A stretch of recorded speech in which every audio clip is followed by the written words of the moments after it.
All right, so as I was saying last time, in this pathway we have a few key steps that are very highly exergonic, right? It releases a lot of potential energy that is captured to do something else.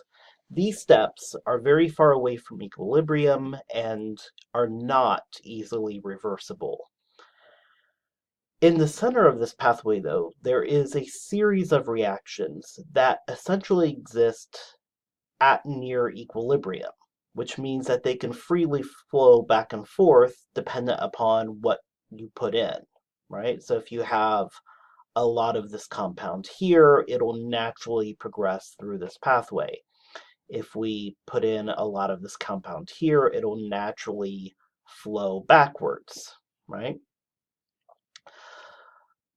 So these big steps have two significant things to consider. Is number one, these are the steps, since they aren't reversible, that you really want to control. So consequently, there are major controls regarding those particular steps. If you want to take pyruvate and turn it into glucose instead of having glucose turn into pyruvate, these big steps also provide a challenge in that there has to be some other mechanism to go from here to here or from here to here. And that process that we call gluconeogenesis, which we'll talk a little bit more about later, utilizes a separate set of enzymes to get around those steps. Okay, so let's take a look at this from a control standpoint, right? So here we have glucose and glucose 6-phosphate on down to pyruvate, and these big step um, reactions have a certain amount of control associated with it. So, for example, hexokinase, which turns glucose into glucose 6-phosphate, it is inhibited by glucose 6-phosphate. So if you have a lot of this, you don't convert glucose into this compound. It turns off hexokinase. Similarly, down here, fructose 6-phosphate is converted to fructose 1,6 bisphosphate through this kinase here, phosphofructokinase. Again, this is something that is controlled. So if you have a lot of ATP, you don't need to be doing this pathway altogether. So ATP inhibits this pathway. Citrate, something that is existing in the citric acid cycle, if you have a lot of that, you don't need any more pyruvate to then ultimately get converted into citrate. So it's inhibitory. Consequently, if you have um,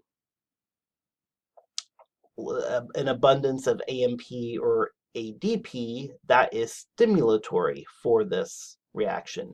And you can see that along this way here, we have things that upregulate and downregulate these key steps.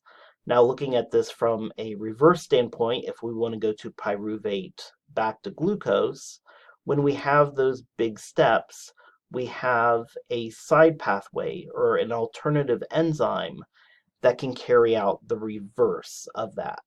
Okay, because in order to achieve this, it needs to use a different type of mechanism. We can't simply reverse um, PP to pyruvate in the pyruvate kinase enzyme. This is a one-way reaction. So we need something else to carry that out. So, again, we've focused in here on glucose, but I want you to recognize that there are other sugars that can run into this pathway as well. So here we have the central glucose pathway. We have other sugars other than glucose, such as galactose, right? Galactose gets converted into um, this compound here, which then can get converted into glucose 6-phosphate, right? Mannose can go and get ultimately converted and get dumped in here. Fructose can get dumped in here, or it can go into this pathway. Also, when you metabolize triglycerides, glycerol is one compound in there, the kind of the backbone portion that is more carbohydrate-like. So this actually is dumped in as a 3-carbon compound into this 3-carbon compound here.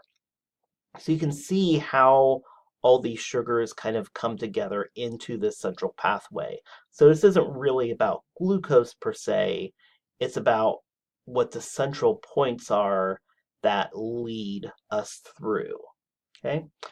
So, our learning objective here was to summarize reactions of glycolysis, and we've already done a quiz that tested you directly on your ability to do the reactions of glycolysis. So I'm not going to ask you to do that again on an exam, but given that you have learned how to write it out,